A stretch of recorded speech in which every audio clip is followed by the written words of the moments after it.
एक वाकंड छोटा सा एरिया, यहाँ पे 4 या 3 ट्रेड यूनियन हैं। एक तो ये क्या है कि खुद साख्ता ग्रुप है लोगों का, जो वो एक दूसरे के खिलाफ बातें कर रहे हैं, नाम अपने आप को देते हैं ट्रेड यूनियन का।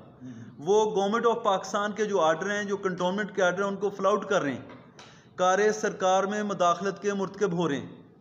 उनको कानून के तहत हम पहले समझाएंगे, उनको बताएंगे जो मुद्दा है अपना, नहीं बताएंगे तो कानून के तहत कानून will adopt its own way. मैंने उनसे कहा, मैंने कहा मुझे डॉक्यूमेंट दिखाएं। मेरे पास 3-4 लोग आए, किसी बंदे को जो बेसिक मालूमात है ना वो भी नहीं थी, तो मैंने आज भी उनको कॉल किया, मैंने कहा आएँ, हो सकता है कि उनके पास कोई डॉक्यूमेंट निकल आए। लेकिन जब मेरी 4 लोगों से तीन से मुलाकात हुई है ना, किसी बंदे को ये नहीं पता। मैंने कहा देखे ना, हम लोग जो हैं कानून के पाबंद हैं। मैंने कहा मेरे पास 3 लोग मेरे पास आए और मैंने उनसे यही कहा, मैंने कहा कि बजाय इसके मैं ऐसे, मैंने कहा जी आप मेरी गाइडेंस के लिए, मेरी रहनुमाई के लिए मुझे ये बताएं। वो फर्स्ट फेज़ में 94 सील की, सेकंड फेज़ में 24 सील की, और टोटल बनी 118। ठीक है। उसके बाद जिनको डीसील किया, जिन लोगों ने एक फ़ाइन दिया, साथ में उन लोगों ने एप्लीकेशन शेड्यूल फाइल के लिए एक गारंटी दे दी, तो 17 प्रॉपर्टीज़ हैं जिनको डीसील कर दिया। बाकी जो लोग हमने सील किया है, एक डायरेक्शन है गवर्नमेंट ऑफ पाकिस्तान की, उसको वायलेट करेगा, उसके लिए ये पाकिस्तान पीनल कोड की सेक्शन 186, कुछ बंदों ने जो हमारे बंदों को थ्रेट किया है, उसके तहत 148, 149, 1-2 बंदों ने वेपन दिखाने की कोशिश की है, 506, 50602, 341, 353, ये सभी पाकिस्तान पीनल कोड की जो सेक्शंस हैं, इनको इन्वोक करते हुए उनके ख़िलाफ़ FIR करवाई जाएगी। और FIR करवाने के बाद कंटोनमेंट बोर्ड रेस्ट नहीं करेगा जब तक उनको सज़ा ना मिल जाए, तब तक कैंट बोर्ड उनके साथ है। जब हमने कमर्शियल जोनिंग कर दी, एक तरीकाकार गवर्नमेंट ऑफ पाकिस्तान ने दे दिया कि भाई ये तरीकाकार है, इसके तहत अप्लाई करें, ये फ़ाइन है जुर्माना करें। हम क्या चाहते हैं, हम सारी सहूलियात लेना चाह रहे हैं और कानून को फॉलो नहीं करना चाहते। इससे बिज़नेस बढ़ेगा नहीं, इनका कोई बाहर नहीं जाएगा, बल्कि जो लोग हैं उनके आसानियाँ पैदा होंगी। कुछ एरियाज़ का मैं विज़िट करता हूँ, इवन ये कि शाम के टाइम कई जगहों पर गुजरने का रास्ता नहीं होता, अब वहाँ पे ऑपरेशन करवाते हैं। अब एक बंदे का बिज़नेस है, शॉप है उसकी, उसके सामने 2-3 ठेले वाले खड़े हैं, उसके पास कस्टमर नहीं आएगा, वो हमें दरखास्तें दे रहा है कि जनाब मेरा क्या कसूर है, मैं तो आपको कमर्शियल टैक्स दे रहा हूँ, मैंने प्रीमियम पे किया, डेवलपमेंट चार्जेस पे किए, बिल्डिंग प्लान अप्रूव्ड है। अब उन बंदों के खिलाफ ऑपरेशन करना बनता है या नहीं? 2 क्वेश्चन आपके हो गए जी। और तीसरा ये है कि आपने जो हमारा ये कंटोनमेंट का जितना एरिया है, जी, कमर्शियल जोनिंग हमने बड़े ब्रॉड वे से कर रहे हैं, ब्रॉड वे से, चूँकि गवर्नमेंट की पॉलिसी जब तक फाइनलाइज ना हो सके मैं यहाँ पे शेयर नहीं कर सकता। ज़ाहिर है मुझे फेडरल गवर्नमेंट की अप्रूवल दरकार होगी। बिल्डिंग बाईलॉज भी बना रहे हैं नए, वाकई बिल्डिंग बाईलॉज भी बन रहे हैं, कमर्शियल जोनिंग भी अंडर प्रोसेस है, और इंशाल्लाह जल्दी ही इसको फाइनलाइज कर लेंगे। उसमें जो आप कह रहे हैं ना, हो सकता उस आपके एक्सपेक्टेशन से बढ़ के कमर्शियल एरिया एक्सप्लॉइट किया जाए। अब एक ऑनर है, वो कमर्शियल करवाना नहीं चाह रहा, दुकानदार का बिज़नेस बंद है, दुकानदार जो भी ड्यूज़ हैं, जो फ़ाइन वगैरह पे करें।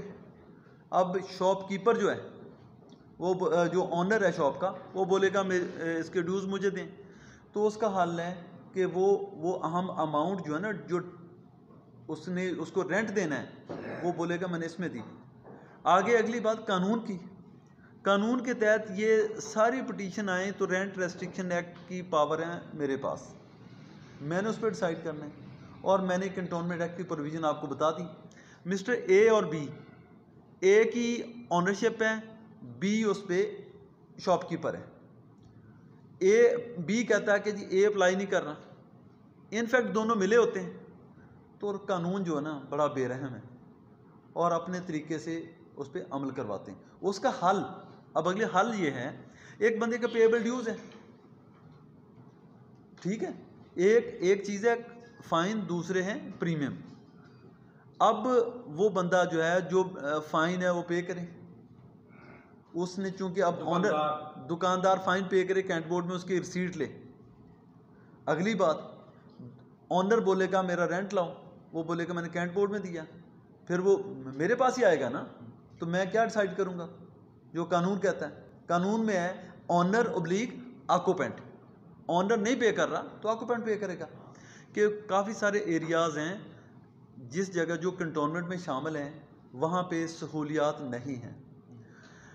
जो कंटोनमेंट बोर्ड को सिंगल पेनी भी फेडरल गवर्नमेंट से नहीं मिलती, यहाँ से फंड जनरेट करने होते हैं, यहीं पे लगाने होते हैं। जो बंदा कंटोनमेंट को ड्यूज टैक्स पे करे, हम बाउंड हैं वहाँ पे सारी सर्विसेज दें। आप जो सर्विसेज जो कैंट बोर्ड को देंगे, कैंट बोर्ड बाउंड है इन रिटर्न दे। नंबर 1 के 44 कंटोनमेंट हैं, आपने फरमाया कि सिर्फ वाह कैंट में हो रहा है। अगर मैं एट लीस्ट 25 कुछ कंटोनमेंट छोटे वहाँ पे तो ऐसी एक्टिविटी का नाम नहीं, फ़र्ज़ करें चिराट कंटोनमेंट का नाम ले लें, कितने बंदे हैं वहाँ पे, स्वात कंटोनमेंट का नाम ले लें, ठीक है, उरमाड़ा कंटोनमेंट का नाम ले लें, लोरा लाई जोब का नाम ले लें, टेक्सला कंटोनमेंट है, मैं टेक्सला, मैं रावलपिंडी कैंट बोर्ड की बात कर रहा हूँ जो पाकिस्तान का सबसे पुराना कैंट है। अभी जब मैं आपसे बात कर रहा हूँ 4 जगहों पे ऑपरेशन हो रहे हैं, ठीक है। एक जगह का नाम है नियाजी टाउन, दूसरे जगह का नाम है सदर, तीसरे का नाम है टेंच बाज़ार, चौथे का नाम है चूड़ चौक से मिसरा रोड। और जो ऑपरेशन हो रहे हैं उनकी चूंकि एक वर्बल बात होती है, हम उसको डॉक्यूमेंट्री एविडेंस देंगे। नंबर 1, ये सिर्फ वाह कैंट में नहीं हो रहा, all over Pakistan government of Pakistan की जानिब से डायरेक्शन उनके तहत हो रहा है। दूसरा जो आपने फरमाया कि इसका सलूशन, हम सलूशन के लिए बैठे हैं। हमारे पास को बंदा आए, आके हम ये नहीं कह रहे कि ऐसा करेंगे आगे नहीं जाना। मैंने उनको एक ऑनर और ऑक्यूपेंट का इशू था वो भी बता दिया, ठीक है। उसके बाद जो बंदा आए, हम आगे से एक तरीका ये है कि बंदे अप्लाई कर दिया, जवाब ही ना आया, हम कहते हैं अप्लाई करें, हम सैंक्शन लेके देंगे, ठीक है। और जो है हम उसको ये नहीं कह रहे कि अभी जमा कराओ, यही है ना, कम से कम एक तरीका कार तय कर लेते हैं, उसके तहत आए। लेकिन लोग प्रैक्टिकल नहीं हैं, वो प्रैक्टिकल नहीं है, वो ये बेनिफिट चाह रहे हैं कि बस ठीक है जी अप्लाई कर दिया, एजुटेशन करें, ये वो। हमारे जो ऑनरेबल मेंबर्स हैं वो लोगों को बिल्कुल गाइड कर रहे हैं हर मरहले पे, क्योंकि उन लोग, ये वो लोग हैं जिनको पब्लिक ने इलेक्ट किया है, ये elected representative of general public हैं, जिनकी कंटोनमेंट एक्ट में बाकायदा प्रोविज़न है। इनके वाइस प्रेसिडेंट हैं, वो 10 वार्ड हैं वाह कैंट की, हर बंदा अपनी वार्ड में, हमारे पास तो आता ही बंदा बाद में, वो हर बंदे को ये जो मैंने बातें बताई हैं ये सारी उनको वो बताते हैं। और अल्टीमेटली क्या है कि एक अच्छा इमेज आए, अच्छी चीज़ें आए। अब वो लोग जब कंटोनमेंट को पे करेंगे, अब एक जगह है जिस जगह हम बैठे हैं ना, इस जगह कैपेसिटी है 50 लोग 20 लोगों के बैठने की। जब यहाँ पे 50 लोग आएंगे, सैनिटेशन सीवरेज रोड का इशू बनेगा या नहीं, ठीक है। जब हम प्रीमियम लेंगे, वी आर ड्यूटी बाउंड कि हम सैनिटेशन, गार्डनिंग, वाटरिंग, जो हैं जितने म्यूनसिपल पर्पसेस हैं, जिस तरह पार्किंग है, कई जगह ऐसे होता है ना कि मरीज़ की डेथ हो जाती है, आगे पार्किंग नहीं होती, जो चीज़ें हैं हम इनका पूरा, हमारे पास ब्रॉड एक लॉ है, ब्रॉड वे है, सिंपल बंदों को पुश करके अमाउंट निकालना नहीं।